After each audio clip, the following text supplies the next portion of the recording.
Okay, you guys, what is up? The King of Lightning is here today to do One Piece Chapter 727 review.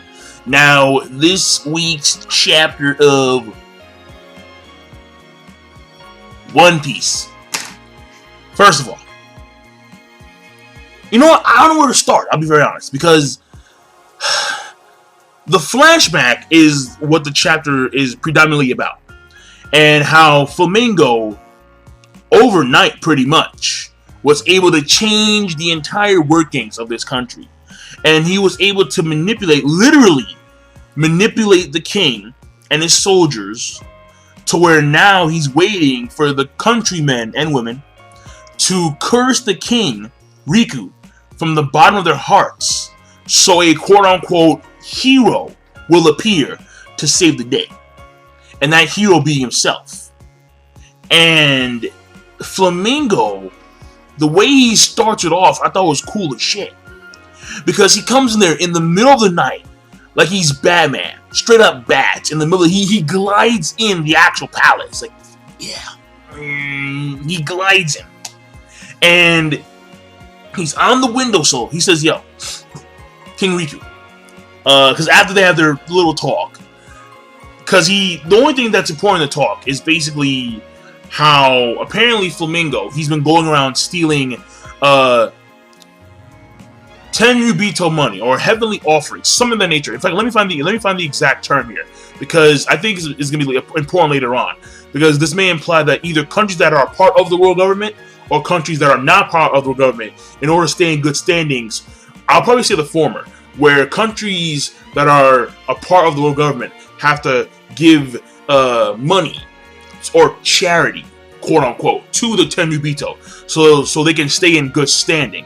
And I think that Flamingo is actually stealing this money so he can amass an army, or so he can amass it's money, so he's gonna need it at some point in time later on. That's very obvious. But right here, it's actually called 10 Jolkin, heavenly offering money. And apparently he's been going around stealing this money. And for the exact reason why, we don't know. But again, it's probably for, to help build this country, because we do know that after the Riku family is disposed of and Flamingo takes over, the country had, quote-unquote, a shit ton of prosperity and wealth.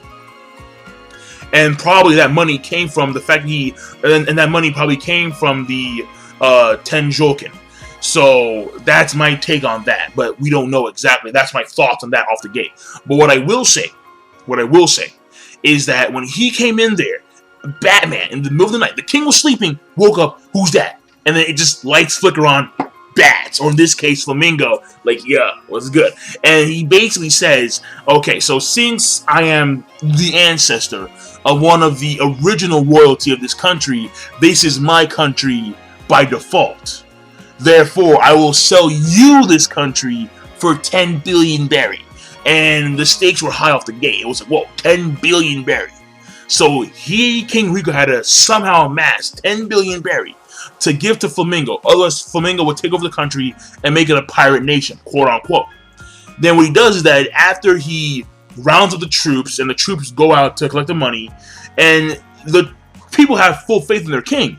And that faith, because that faith comes from the fact that the Riku family have established a trust with their people for the past 800 years. Because before we go into flashback, we have the toy soldier speak about how the country, Dressrosa, has not seen a war for 800 years. That's an impressive record. Prosperity is a different story, but when it comes to peace, they were a very peaceful nation. Very peaceful nation. And the only problems that they had were, from what we can read, pirates. And that's it, just pirates. So they were in good standing with other countries around them. But the pirates, of course, they're pirates. They pillage, they plunder, that's what they do. Or at least that's what most pirates do.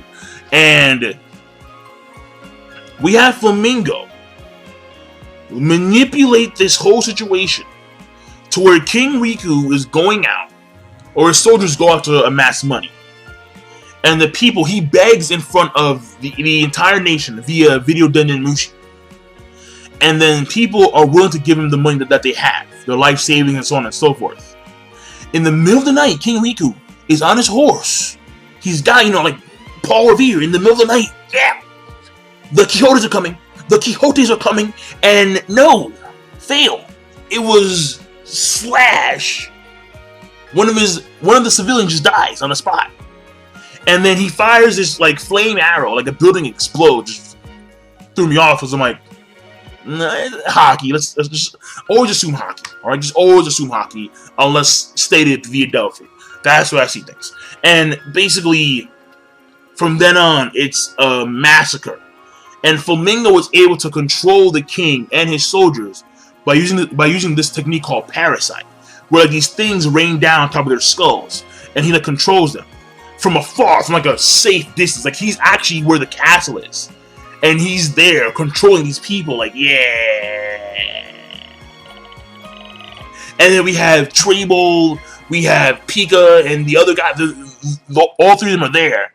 I think Trable's like, yo, Dofi, taking all the damn spotlight. And he's like, it's cool, we just gotta wait. And then they have to hate their king. We come in, we're heroes. So, how that pans out was cool as shit. It was very cool. I like how Flamingo just did that. I mean, the dude's fucked up, that's very obvious. He's a fucked up guy, he's evil, he is Beelzebub personified. But I respect the fact that the way it seems as if like this whole thing was planned from Jump Street. At least when it came to the hints of gathering the money and knowing that once Don Quixote, Doflamingo comes into power, the country all of a sudden attains this massive wealth. And that's my take on that. Because this had to be a plan for a long time. He must have known. Because since he was a Tenryubito, I'm pretty sure that his family members told him about how back in the day their ancestors used to rule over Dressrosa, then they came here after the whole war and blah blah blah, or after the Void Century. So, well, that's my take on that. Now, again, when it comes to real time, only important thing is Rebecca. She's basically fighting. She's still doing her thing, and she's fighting this one guy. Something to do with rolling. I don't really know. But basically, she's still alive. She hasn't spilled any blood herself or has caused harm to others. So that's, directly. So it is what it is. I'll be very honest though. Now that I see how she fights and how she acts, I don't want her to join the crew. I don't. I'll be very honest. I don't. She's too nice. She's too nice. This is the new world. We need motherfuckers who are willing to kill, to fight, to break bones, to make others bleed. And Rebecca's too nice. She should stay here after this is all done. After the toys revert back to their human forms, after she is fully reunited with her father and her grandpappy, and after Flamingo is run out, which I'm pretty sure he will be, because, no. Well, actually, will he? Because think about it. Now I'm starting to think about it. I don't know if the Flamingo family will actually be... Well, I don't know if Quixote himself will be run out of the country. Because there's no one there powerful enough to take him on. You could argue Luffy, but I doubt it. I doubt it. I don't think he's there yet in power.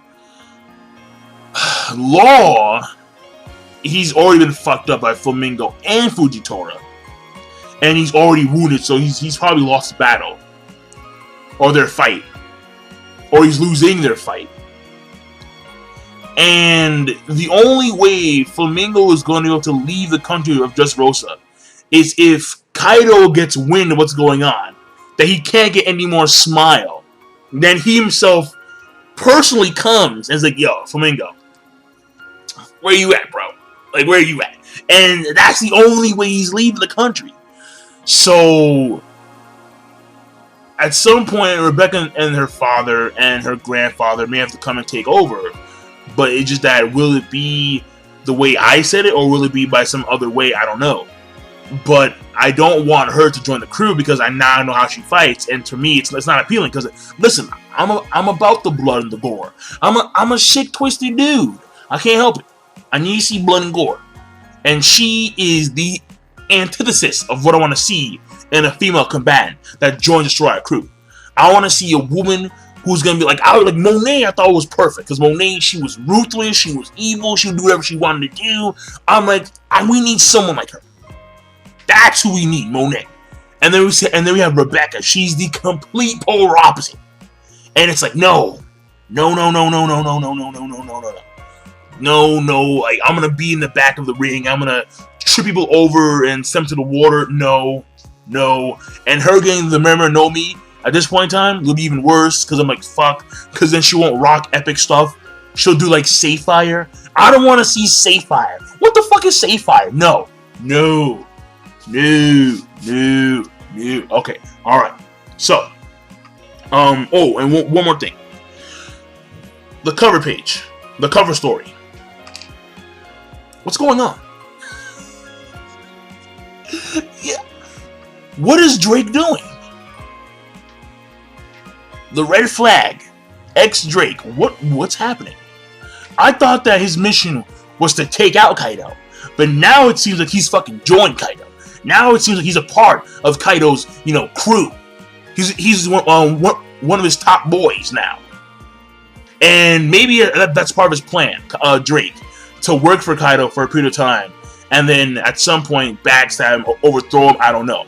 In fact, people say it's the same thing for Flamingo, where Flamingo is biding his time, so he will take out Kaido in the future. But it's just that it's funny because we see him. He's on the same island that he was at the beginning of the time skip, before the time skip, and he was saying how I'm gonna hunt down Kaido. I'm gonna take you out. That one guy with the machine gun or the Gatling gun, and on his arm, and he wants to be on that same island. He actually helps. Well, he takes out Karibo, and he's just driving across by the leg now. And I'm sitting here, I'm like, dude, Drake, like what's happening? This has been a weird cover page story, I'll be honest. It's been weird with the whole grandma, and then the person, like, I think his name was like something Bull, that looked exactly like Karibo, and then it was like, there was the Revolutionary Army, or like an army that opposed someone on the island, I think Kaido, and then it was like the one of Kaido's dudes, that guy who's there the first time, before the time he comes out of nowhere, and then Karibo's brother comes out of nowhere, like, I got you, bro. Then in comes Drake. It's like, what the this has been a weird side story. That's for damn sure. But nonetheless fascinating. Now, here's something I did notice, alright? And I was thinking about it. And hear me out. Hear me out. When we see in the flashback, Flamingo, he's gliding in the middle of the night. But notice how there are no clouds. At least I didn't see any clouds in the sky. Now, I was thinking, wait, so if he's gliding, because let's assume that he got to the island, and let's assume that he got there by swinging on the clouds, like they normally say that, because when he can cross the ocean, he can, clouds like Spider-Man. But since the kingdom capital, or since the country's capital, the actual palace is probably in the center of the country, then he probably just simply like glided across buildings and that kind of stuff. But let's just assume the former. Let's assume that he glided there via clouds, and there are no clouds in the sky. Let's just assume that he had to glide on something, right? And I saw the moon in the sky, and I'm thinking, yo, could his strings go that far? Like, could his strings, because he was able to, throw his strings across like a great distance from where Greenbit was to where Dressrosa was. And I'm not saying that it's the same distance, but I'm thinking to myself, I'm like, can his strings reach that far if he really wanted to? Like, reach the moon and shit, and somehow bring down NL? Like, yeah, I don't know what's going on here. It's crazy shit. Either way. Yeah, that'd be insane. But no. But that being said, I'm done. So, and then like there's a little bit of Tank stuff too, where Tank, we actually see that he's actually a pretty nice guy. Surprise, surprise, Tank. So it is what it is. And how we have King Riku, he bows down to the people of Dressrosa, just how the first Riku, he bowed down to the dwarves in the same fashion. So whatever. I'll take it. I'm not gonna complain. Yeah, I won't complain. So, the chapter reading overall, it was a good chapter. Yeah, it was a good chapter. Good chapter. So I'm done. Take a lighting. Rate, comment, and subscribe as always. Peace. Have a nice day.